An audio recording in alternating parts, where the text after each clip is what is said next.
outdated. Democrats want Republic instead. Where I could stand in the middle of Fifth Avenue and shoot somebody and I wouldn't lose any voters, okay? The women with the least likelihood of getting pregnant are the ones most worried about having abortions. On January 6th of 2021, you had tens of thousands of people peacefully protesting. No, it's not a right-wing conspiracy theory. It's not QAnon. It's real.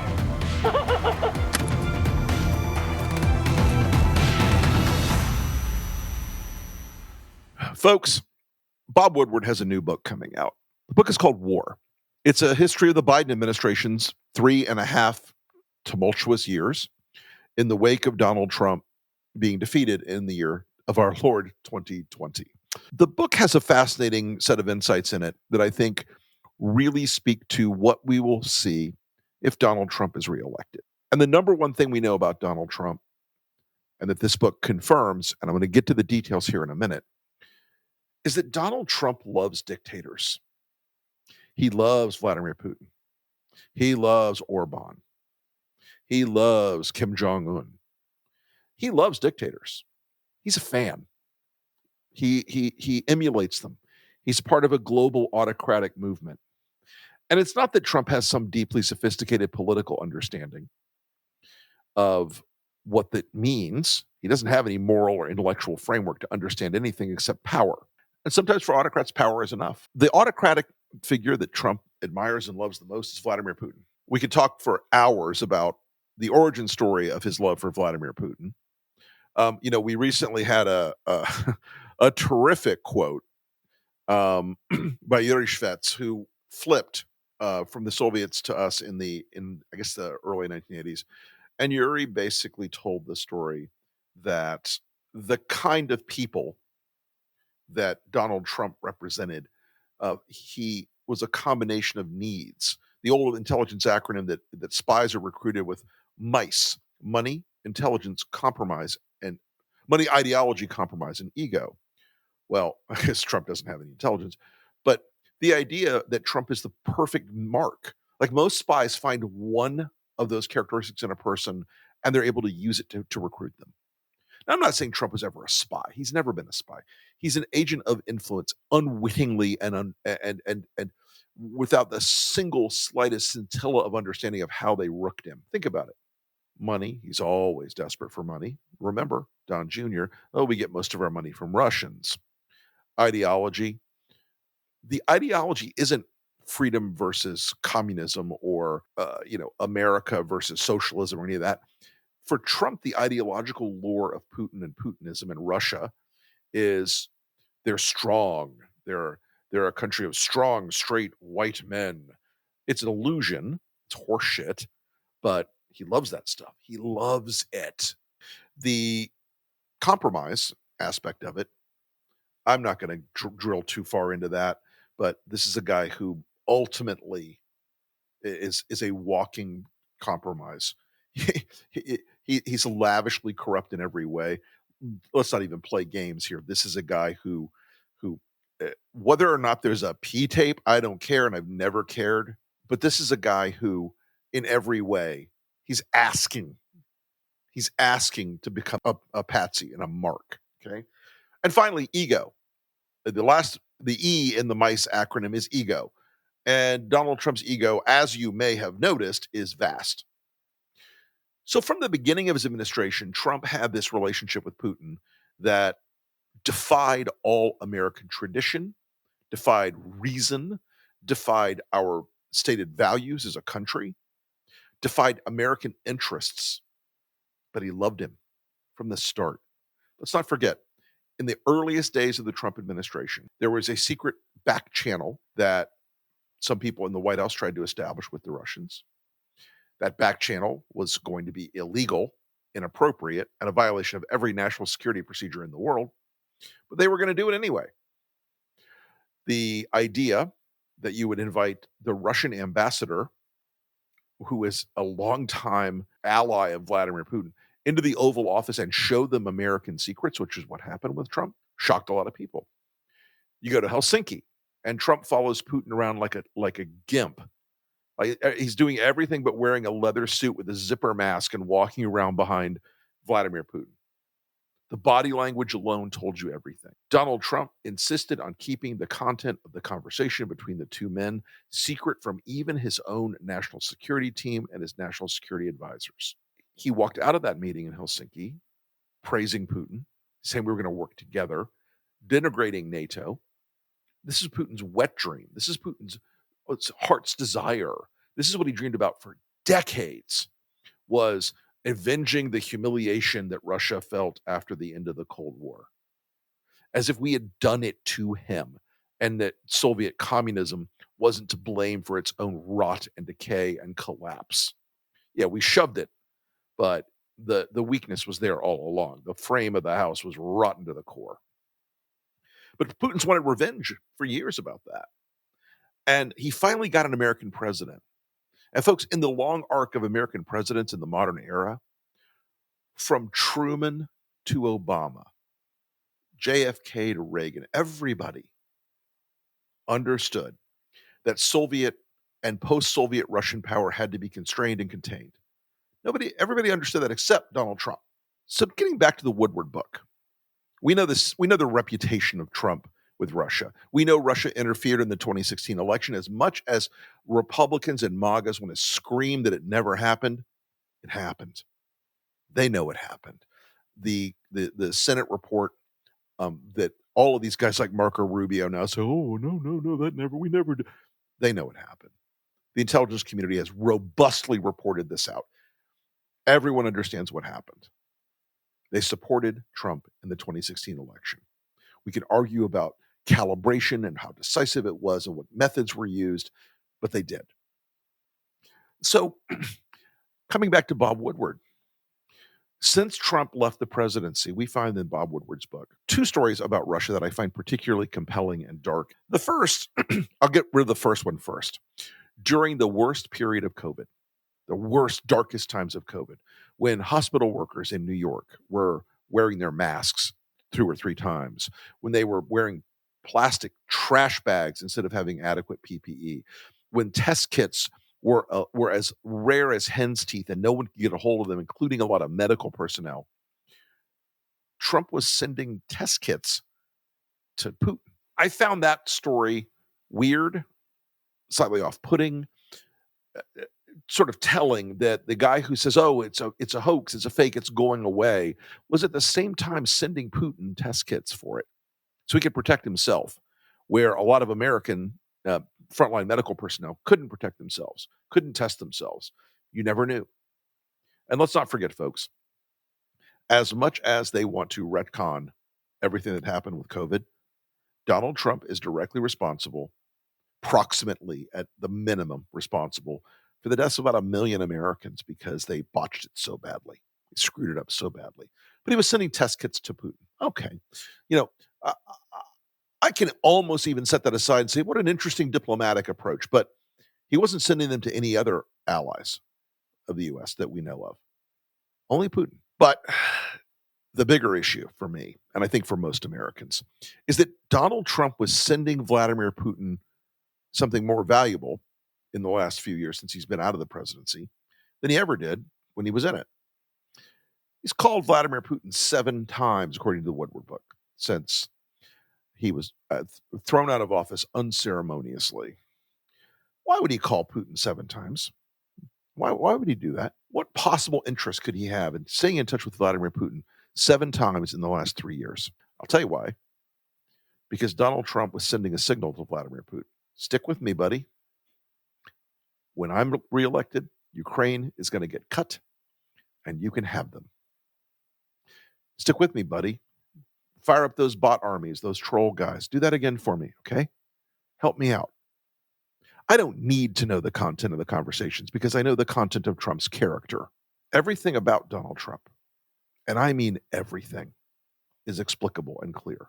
He's profoundly transactional. He believes that keeping a contact with Vladimir Putin open is a great thing for him politically. He doesn't give a shit about America. Doesn't give a damn about our American security. He cares that Putin can help him. He cares that Putin can get him back in office. That idea is, if you're Donald Trump, is incredibly compelling because he wants to stay out of prison. But Vladimir Putin, during the window of these calls, and we don't know the exact dates of those calls, but Donald Trump's been out of office about 3.5 years. Well, about 3 years. Let's be more accurate. And during that period, Putin has been in Ukraine for over 2 years. And Putin has invaded a sovereign nation. He has discriminately selected civilian targets for persistent bombing and missile attacks. He has leveled 8 cities in the Donbass region to the ground, razed them to the ground in the name of liberation. Donald Trump calling Vladimir Putin 7 times, I can assure you, in not one of those calls, did Donald Trump ever say, Vladimir, cut the shit. You're out. Get out of Ukraine. Stop this. This war will destroy you. He never said it. I promise you, he never said it. There's no question in my mind that Donald Trump encouraged him, that Donald Trump said, you're so strong, Vladimir. You're a strong man. You're a manly man, Vladimir.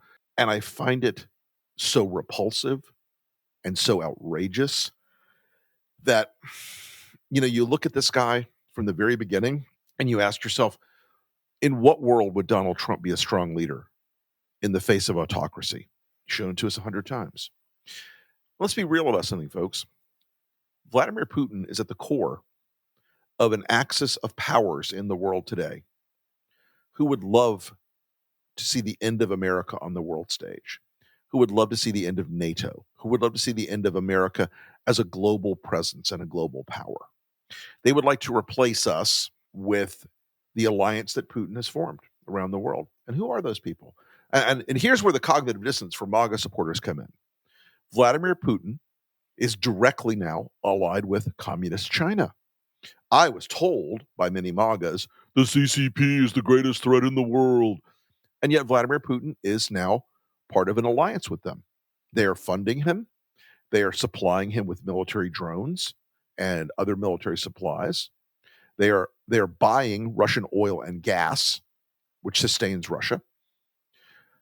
Kim Jong-un is not only North Korea's dictator, is not only supplying artillery shells, ballistic missiles, artillery pieces, and ammunition, but also North Korean soldiers who are now showing up on the battlefield and dying in droves. They are providing Russia with essential war material.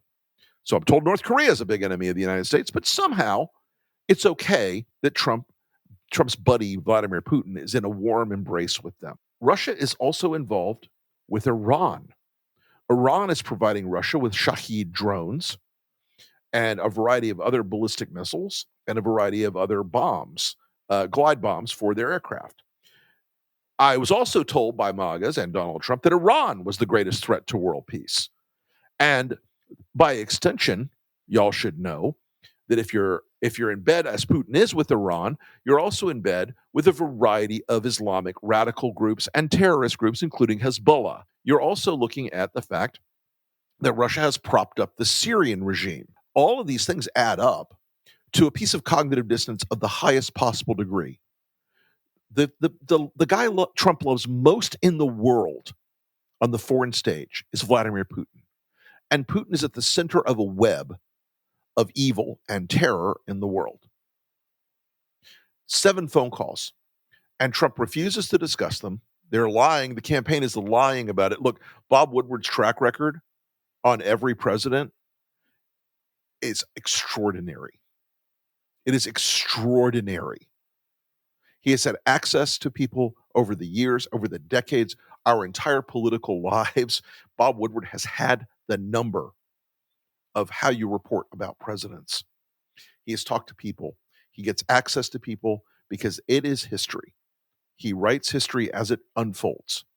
This book is going to reveal more things about Trump that we haven't heard about in the news yet, but it is going to be a history and a revelation that tells us about something so profound, that is Trump's alliance with the worst dictator in the world, with a man who right now, today, as you see this, is bombing civilian targets in Ukraine. They've deliberately selected, it's not indiscriminate bombing, it's discriminate bombing. They are bombing schools, hospitals, nursing homes. They're bombing Ukraine in a way that they believe will break its will. And Ukraine is the key inflection point of a future about not only this country, but the world. If Donald Trump is reelected, there will be Russian tanks in Kyiv within weeks. Vladimir Zelensky will be dead within weeks. Russia will have a green light to go into Ukraine and defeat them. American aid, American weapons, it's all over at that point. American intelligence sharing will end immediately at that point. We will have a Russian victory in Europe. It will break America's reputation and power in the world. It will break NATO. And Vladimir Putin wants that more than anything in the world because he knows something. Ukraine for Putin is live or die. If he loses Ukraine, if he's defeated in Ukraine, Vladimir Putin is going to get thrown out a window. I do not joke when I say that. He's going to have an accident falling down the stairs. He's going to get brain cancer and die in a day. And that cancer was, of course, what we refer to as lead poisoning. There will be no world in which Vladimir Putin survives if he loses Ukraine. And if Kamala Harris is president, he knows he will lose Ukraine. Donald Trump has already said he will negotiate a deal. That is not a negotiation. Donald Trump is actually a terrible negotiator. He's actually a terrible negotiator. Donald Trump, if that is the case, will end up giving Vladimir Putin the keys to Europe. It won't stop with Ukraine. The next thing after that will be the Baltics and then Poland. And frankly, I don't think Trump understands what he's doing, but Putin does. Putin sees if Trump is reelected, he gets to essentially bring Germany back into the Russian orbit if he wants it. This is a bad outcome for freedom, for the world, for democracy, and for America. But Donald Trump, in this book, we're seeing the previews of what he will do. Now, I will spare you, because I'm not an attorney, whether or not Trump was violating the Logan Act. He probably was violating the Logan Act. But if you think that Merrick Garland is going to jump up and indict him for violating the Logan Act, I have a bridge to sell you. Donald Trump will never be indicted for violating the Logan Act because Merrick Garland is arguably the worst, most feckless and reckless attorney general in the history of this country. You know what? I've waited and tried to believe that this guy actually gives a shit.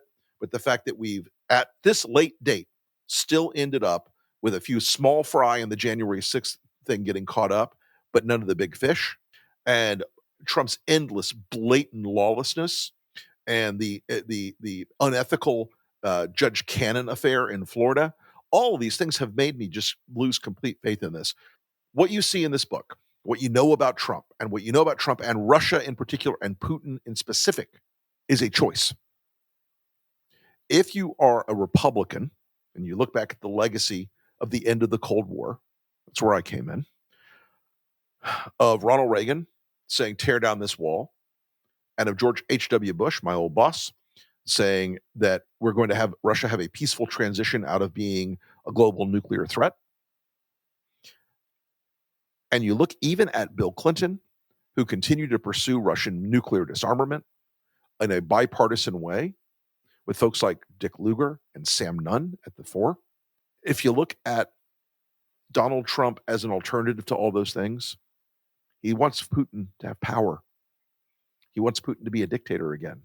He wants Putin to be a peer to America because he believes in that system more than he believes in our system. He believes in the Russian ideal more than he believes in our ideals. He believes in an autocratic leader. He believes in strongmen. He believes in the power of censorship over the press.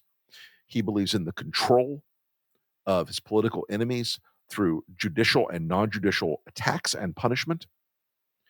Donald Trump is telling you very clearly he believes in camps. He said it very clearly. He believes in the kind of gulag for American immigrants that Russia has a lot of experience with.